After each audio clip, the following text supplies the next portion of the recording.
The Brewmaster of Soulstorm Brewery is the Glukkon in charge of the production of Soulstorm Brew in Oddworld Abe's Exoddus and presumably Oddworld Soulstorm. He's probably one of the most fascinating Glukkons on Oddworld that's been seen, easily the most unique in my opinion. He's a complete outlier, completely different from every other Glukkon that's appeared in the games, and that's what makes him so interesting. Whereas nearly all Glukkons typically, just by the nature of their race, care only about wealth and status. It's ingrained in their culture. The Brewmaster doesn't seem to care at all about any of that. The only thing he apparently cares about is making Soulstorm Brew the best it can be. He's a creative Glukkon, and that hasn't been seen before or since, as far as I'm aware anyway. His only obsession is trying to perfect the flavour of the drink he's in charge of manufacturing. It can't be overstated enough how strange of a Glukkon he is. A normal Glukkon cares about money. The Brewmaster only cares about making the best brew he can, as if it matters. You think Molluck or Dripik or Phleg or Aslik or the CEOs care how Soulstorm Brew tastes? Its job is simply to get the Glukkons addicted to something the Glukkons can provide, ensuring endless slave labour. And as those cigar-chomping Glucks should know, you can make something addicting without having to have it taste good. Perhaps the Brewmaster is on another plane of thinking from the standard Glukkon though. If it tastes good, the Glukkons are more likely to want to drink it, so really it makes sense. Make Soulstorm Brew taste good, not only is it addicting, but the Glukkons actually want to drink it because they like the taste. I'm not actually convinced that's why the Brewmaster wants Soulstorm Brew to taste good though. I legitimately think he doesn't actually care at all about what it's used for. I think it's just like his project, his obsession to just make the best tasting brew he can, because that's simply what he's interested in. It's like, you know, everyone, or a lot of people at least, have something they're into, I guess, something they want to be the best at, and this is simply his thing. That's the feeling I get anyway. I could be completely wrong, but like in every cutscene, he never at all seems concerned about what's going on with the businesses and whatever, other than when it may affect his ability to make brew. He only cares about Abe going about destroying factories and rescuing slaves when he's running out of Glukkons to extract tears from because of it. Even then he seems to entirely ignore that fact, just as an excuse from his slig servant for why they're not getting enough tears. Hey! How are we doing on tears? 20 gallons an hour, boss. What? That is not near enough! How are we going to get that deep fresh flavor that's smooth without being bitter? You might as well take out their bones! It ain't my fault, boss. We keep running out of Glukkons. They keep disappearing. I don't need excuses! I need tears! Turn up the game! I love the way the slig's like really proud and thinks he's doing good with 20 gallons an hour, boss, and then the Brewmaster's like, that is not nearly good enough. Even his last words, as he's about to die in a fiery inferno as the factory explodes around him, he's just sad because he's finally perfected the flavour and now it's all going up in smoke. It's not fair! We had twice the flavor! He cares more about the taste of the brew and getting that right than the fact that he's about to die, let alone caring about the factories and the businesses and the profits. He legitimately doesn't care at all about all this stuff that all the other CEOs are panicking about, and it makes me wonder, because I've always thought the CEOs were weird, the junior executives I mean, those 3 Glukkons that appear in one cutscene at the end of the game and that's it. These guys are in charge of Soulstorm Brewery under the leadership of the Brewmaster, after Dripik, Aslik and Phleg are killed in workplace accidents. But it always seemed odd to me the way they just suddenly appear in one cutscene and that's it, and never seen again. So I wonder, what if they were added because Oddworld inhabitants felt like the Brewmaster wouldn't have fitted that scene? The purpose for the scene is for the panicking Glukkons to accidentally reveal to eavesdropping Abe that whatever he must do, he mustn't go to the boiler, and that wouldn't have really worked with the Brewmaster, I think, because he wouldn't have been panicking because he wouldn't care. He'd just be shouting orders at his slig or whatever. I mean, his absence in the scene says this anyway. You know, these Glucks are trying to work out what to do just prior to the destruction of their factory, and the Brewmaster, who's meant to be leading them, is just away isolated in the depths of the factory making brew. He doesn't care at all. So I wonder if the Brewmaster is such a strange character that these Glukkons appear in this cutscene specifically because the Brewmaster, who takes the place as the antagonistic figurehead in the final part of the game, is just such a unique Glukkon with such a distinct personality that he simply wouldn't have fitted in this scene. And I find that quite fascinating.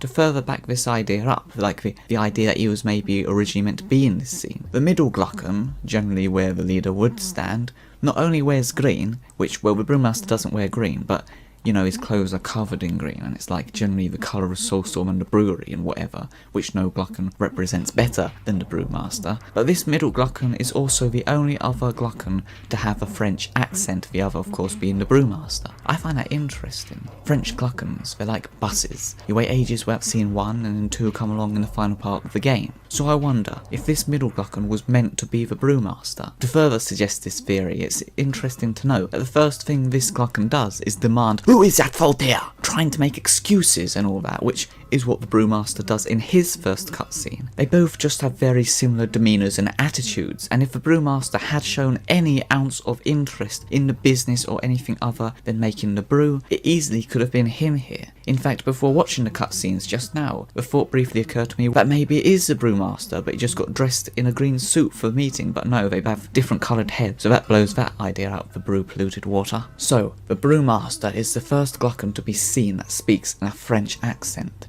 And this is presumably in reference to the fact that in our world the French are known for being the best winemakers. They're very passionate about their wine with their vineyards, or vineyards, yet another thing I pronounce wrongly. So him having a French accent, it enhances the idea that he's good at making brew, and that he's really passionate about it, and is probably the best person for the job. And a French accent instantly denotes this without needing to outright specifically say this. Oddworld does that a lot. It like directly or indirectly references the real world to tell us something about Oddworld. Yeah, that's what I meant. They like take stuff from our world and they use it to show us what something on Oddworld is like how interns are called interns because that's literally what they are. The race is called interns, but that's also their job, their place on Oddworld. As a result of this connection with alcohol that the French accent connotes, it's again interesting that a junior executive also has this accent. Aside from this, the accent makes the Brewmaster seem more eccentric, and also again differentiates him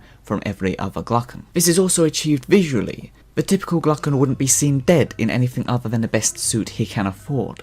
Meanwhile, the Brewmaster goes about wearing a filthy work tunic covered in brew stains, emphasising how, well, this feels really wrong to say for a Glukkon, but how hands-on he is with his work, really getting in there and getting messy with it. To further back up the idea that these are working clothes, he even has a pocket watch strapped around his shoulder, as though he's very particular about being precise with the time, as if it needs to be absolutely perfect when making a brew to get just the right flavour. It enhances the idea that he's so obsessed by this. Interestingly, for some reason, in concept art of the Brewmaster, his clock has Mickey Mouse on it, but presumably for copyright reasons, and also because it makes absolutely no bloody sense why Mickey Mouse is on Oddworld unless the Disney Empire really has stretched that far, it was omitted from the final game. But presumably it was in reference to Disney being a big corporate entity, and you know, being very similar to the Glukkons in that regard, I guess. Getting so involved in the brew making process, it's interesting to note that the Brewmaster even seems to have been around to brew so long that he has like green stains or marks on his head that, well, they don't look like spilt brew stains to me. They give me the picture that he's been around experimenting for so long with the brew that, well, you know what the Vikers are like when they're experimenting. You know, shampoo at burnt holes through their customers' heads and all that sort of thing. And they're one of the most intelligent races on Oddworld. Imagine the type of experiments that one of the most eccentric Glukkons would do. I assume these green marks are just sort of like a result of him being around the fumes or something. A bit like how, you know, you get, I don't know, like certain stuff on your skin and it'll give you a red rash or something. I could be wrong, I just imagine that's sort of what those marks indicate.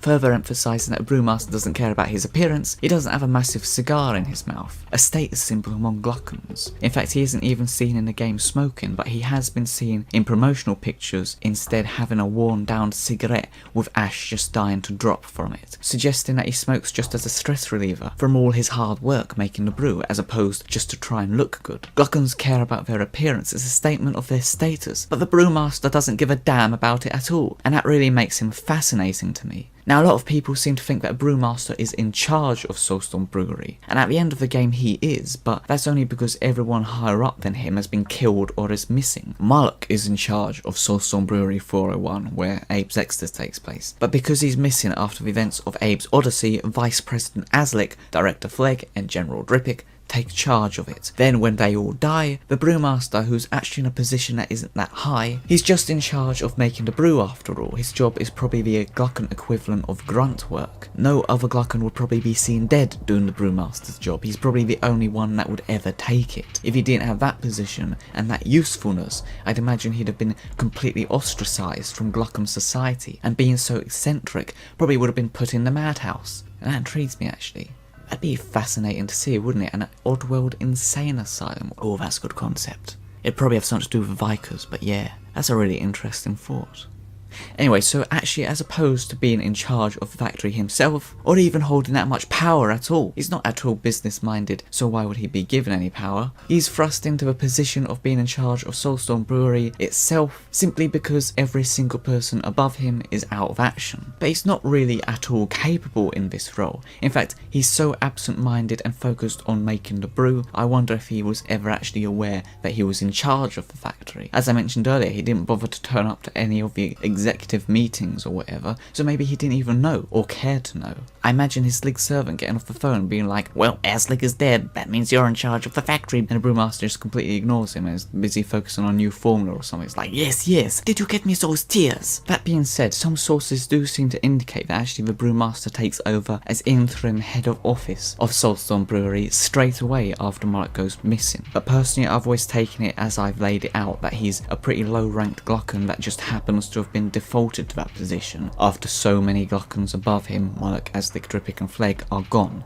That's what I've read, and to me it just makes more sense. It doesn't make sense that the immediate successor to Molluck would be such an eccentric Glukkon with no business sense and complete apathy like the brewmaster. And plus, I think it's more comical, the idea that this is a Glukkon that in normal circumstances would never ever be anywhere near a position of actual power, but just so many people above him have died that he's just ended up there. It'd be like if the janitor of a school became the head teacher because every other teacher, except a PE teacher, was off sick or something. I find it quite funny anyway. The fact that the brewmaster gives no care about all that Glukkon society holds dear suggests to me that the brewmaster is an outcast among the Glukkons, probably ridiculed and considered stupid and potentially even insane by most of them. I mean, to be fair, he has dedicated his life to a drink, but that probably makes him the best Glukkon for the job easily because he's so obsessed with it, which is probably why he's so good at it, and the only reason he's allowed to have a position at all. He probably doesn't even get paid, he probably just does it for fun. But I can easily imagine he's looked down on by the other Glukkons, but to be honest, I don't think he gives a damn. I don't think he cares at all.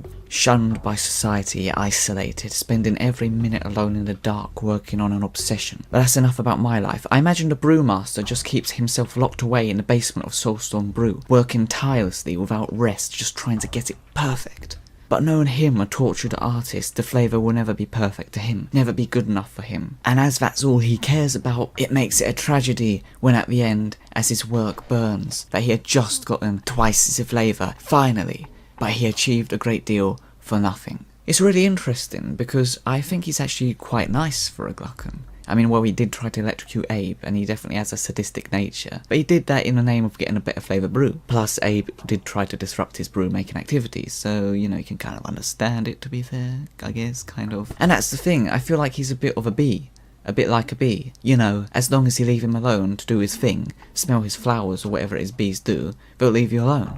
But if you interfere with him, he'll sting you. So, like, he didn't really seem to care at all about Abe, until Abe's actions interfered with him making brew. So of course he's going to electrocute Abe. And I also like the way he does it, the fact that his execution method is to experiment again. Do something that he hasn't done before. Pump it up to a level that he hadn't done before. I love that, he's so pragmatic. The thing about him is that he loves to learn. He doesn't care so much about the result as long as he's learning, because then over time eventually results will come to him. That's how real life works. People focus too much on getting results instead of learning. When people focus on learning, eventually results come along with that, so I'm told anyway. And this is shown by the fact that when it fails, instead of getting tears from Abe, he just explodes.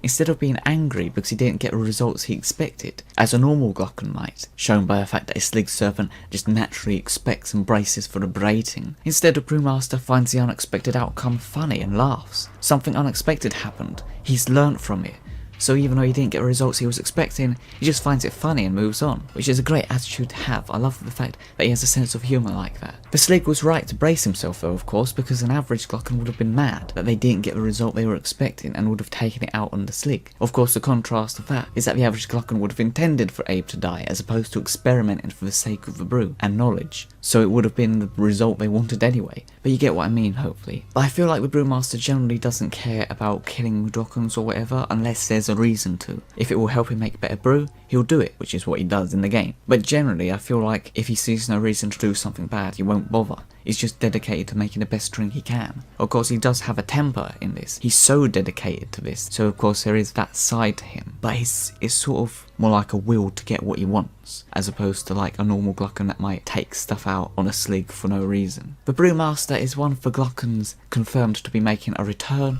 in Oddworld Soulstorm, and it's very nice in my opinion that Oddworld inhabitants decided to retain him. He is a fan favourite character after all, if I'm not mistaken. Like pretty much all of the elements taken from Abe's Exoddus, however, it appears that he has been reimagined quite a bit. His appearance is completely different. In my opinion, he's more in line with traditional Glukkon standards now. You know, he looks very elegant and well dressed and sophisticated, which is in stark contrast to the old Brewmaster, who I guess is the closest that's ever been seen to a working class Glukkon. As opposed to someone that gets results by getting their hands dirty, the new Brewmaster looks like he takes a more analytical and methodical approach to it. As opposed to seeming like a madman, obsessed with perfecting the flavour of the brew, he's a member of the Royal Society of Alchemic Science. Indeed, I find it hard to imagine him even having a French accent now. I could be wrong, of course, but to me he looks more like he'd have a really posh English accent or something. And I keep imagining he'd sound like Hedley, the Vicar auctioneer from Munch's Odyssey. Ladies and gentle Glocks, He's still wearing sort of like a tunic thing, but it looks more stylish and to look good as opposed to the old Brewmaster's work clothes. And plus he has glasses, which further suggests the analytical side of him. I theorised in my video on the Baron that the Baron would be like a really evil Glukkon, sort of inspired by the Nazis, as Soulstorm is in general, clearly just by looking at the first trailer from it. They're blatantly trying to go for that kind of inspiration. But I also think that the Brewmaster will take on a lot of these roles too, like being the head of the factory that's performing evil experiments, and that sort of thing. It seems likely to me at least. And considering he's the Brewmaster, you know, he's in charge of it all. And these glasses, for some reason, I feel like could be inspired, or at least reminded me personally, of Heinrich Himmler. Maybe I'm stretching there, I don't know, but that's just always what my mind's turned to when I've seen this picture. The fact that the Brewmaster's new clothes, much like all Glukkons now, are grey and black, as opposed to his old white outfit, further suggests the more evil and darker tone of this Brewmaster, and that he would be less of a comic relief character. I think he'll be more serious. And by his position of being the head of the namesake factory of the game, I think he'll play a really important role in Oddworld Soulstorm and be like the second primary enemy in the game, Molluck being the main antagonist, I would assume. The legacy of the Brewmaster is quite a big one really, because he really stands out and is a character I frequently hear mentioned in the comments of my videos. It seems as though a lot of people really like him a lot. He's so unique, and that's why I think he sticks in people's minds. Even when You and Tasty was decided by fans as the name of the Abe's Odyssey reboot, it was initially assumed by many that the Abe's Exoddus reboot, before it was known it would be an almost completely new game, would likely be called Oddworld Twice the Flavor, in reference to the Brewmaster's final words. So, I'm very glad that such an iconic character is returning, and I'm very eager to see what Oddworld Soulstorm will do with the Brewmaster of Soulstorm Brewery. Hello, follow me.